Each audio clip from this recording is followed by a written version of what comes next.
thing, or is it really strictly more about getting into that kind of competitive play that this seems to really kind of...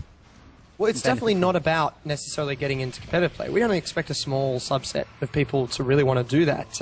It's definitely just something that makes for good discussion when you're watching it. But no, most of the NS2 play will absolutely be, the games I like to play, which is just normal games where you just join a server and just play a normal game. And as the Marines win there, we can keep discussing this as we go into the ready room, and they'll definitely play again, so we can just follow them in.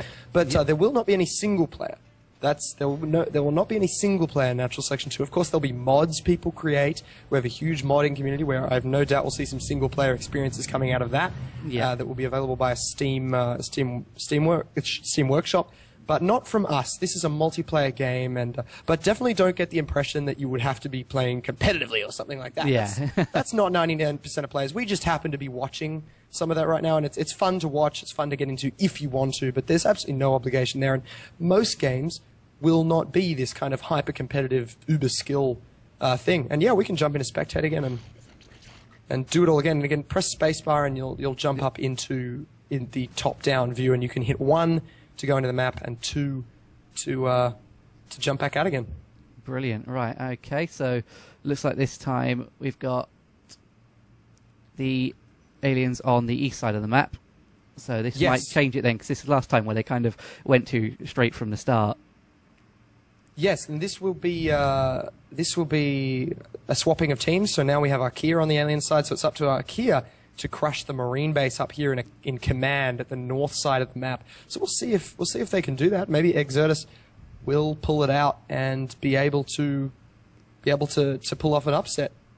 Yeah. Look at all the spectators. We've actually got a whole other team of competitive players that have come into this server to watch. Brilliant. They're all called Duplex. If you bring up your scoreboard with tab, you'll see that there's a whole bunch of players in the ready room called Duplex something, and they're also a very good team.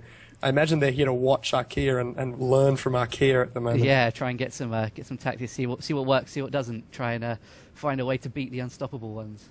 Yeah. But yeah, so it'll certainly be interesting to see Archaea try the aliens, because obviously, aliens, it seems like more of a kind of a melee, kind of, you're getting really in there, you've got to get into your opponents, whereas obviously the Marines, they've got the firepower, they can just pick you off from a distance, so it's more about taking those little shortcuts that I've seen throughout the maps and kind of trying to take a more kind of, well, I wouldn't necessarily say a sneaking approach. You can probably go in there and still cause some carnage, but definitely trying to catch your player, or catch the Marines off guard would be an advantage.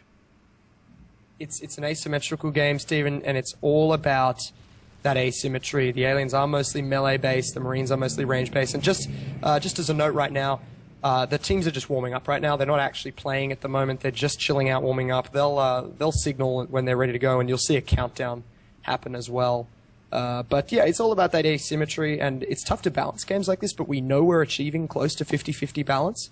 And we know the competitive teams are loving it. We know that it's happening in pub games. We collect extensive stats on the game.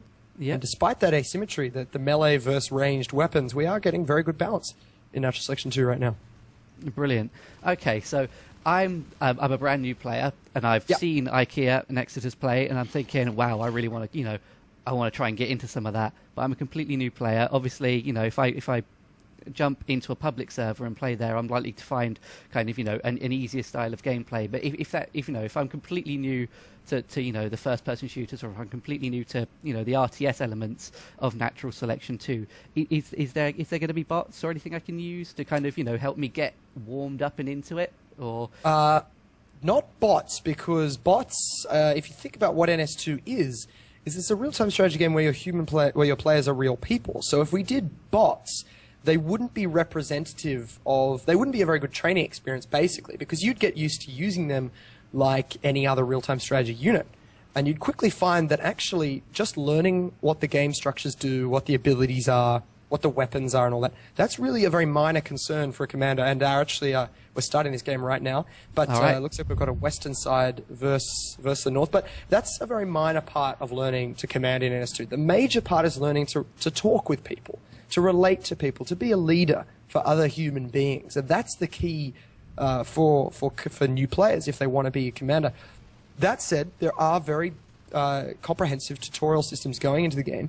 You might notice in the main menu, there is a training mode which is being fleshed out with various things, including lots of video tutorials, of course, but also something called Explore mode.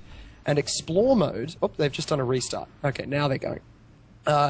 The Explore mode allows you to enter a map with no one else around, so you can just chill out and explore it. And there's lots of structures around that have been placed in this map. You can look at them. They'll give you a description of what they are. Various instructional stuff going on. So there's definitely ways you can learn. And then, of course, you can just jump into a server and just get on your microphone and say, hey, guys, I'm new. What the hell is going on?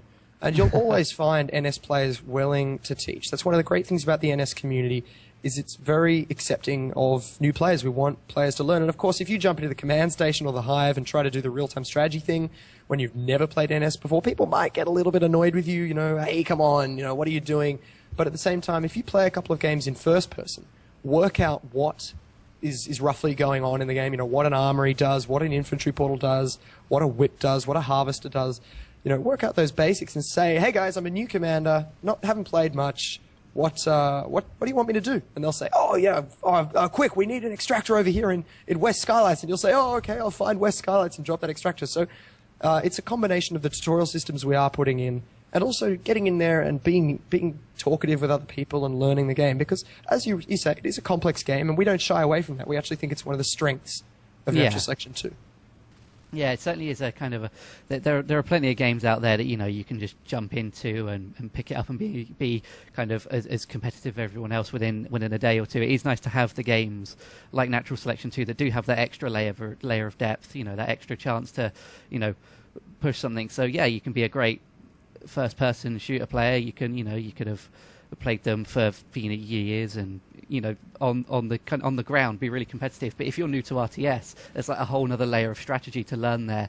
That means that, you know, it's going to pull people across from either or. You may be brilliant and fantastic and play StarCraft 2 and all those kind of crazy games and be brilliant at RTS, but have never really tried your hand at a first-person shooter. So I think trying to cross these two kind of genres together is actually a really, really nice move, and I'm not sure of any other people actually doing it out there at the moment, and they're certainly not pulling it off as well as I think this is, kind of in terms of putting those two together.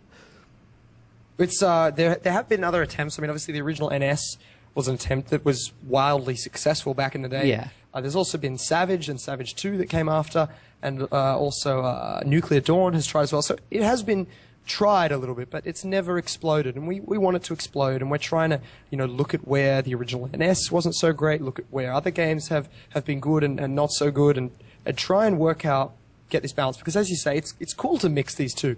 You get this wonderful human interplay of leaders and soldiers, and all the depth that can come from having a chess game in real-time strategy, but also the thrill of first-person combat and gnashing your teeth and trying to, you know, get the drop on these players. So yeah.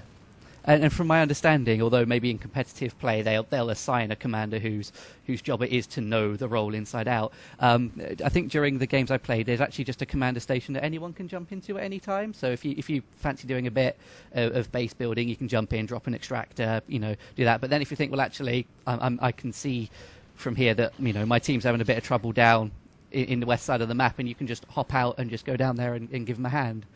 Yes, so there's only one commander at any given time, but crucially, that commander can get in and out at any time, and anyone can swap in and out at any time. All you have to do is run up to the hive and press E, or run up to the command station, press E.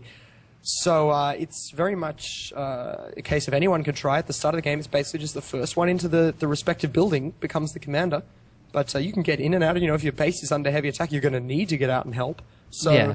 It is very seamless, and you know, I'm sure later on we can demonstrate that. It's just a matter of walking in and walking out. There's no loading screens. There's no barrier between the real-time strategy and the first person. You're all in the same game, and it just so happens that the view for the real-time strategy player is all top-down. Yeah, as it probably should be. I should imagine it'd be a nightmare from a first-person's perspective. Yes, be way too much going on. Xmas is actually doing an okay job in this game as well. You might have noticed they've got a phase gate in sort of the middle south east side of the map, and this phase gate is actually allowing them to jump instantly between the dome, where the phase gate is, and cargo and their main base, and attack cargo transfer. But unfortunately for them, cargo transfer has just got so many hydras. You might be able to see them around the hive. They're sort of plant structures with spikes on them. Yeah. That's preventing things from doing any damage to this hive. Ah, right.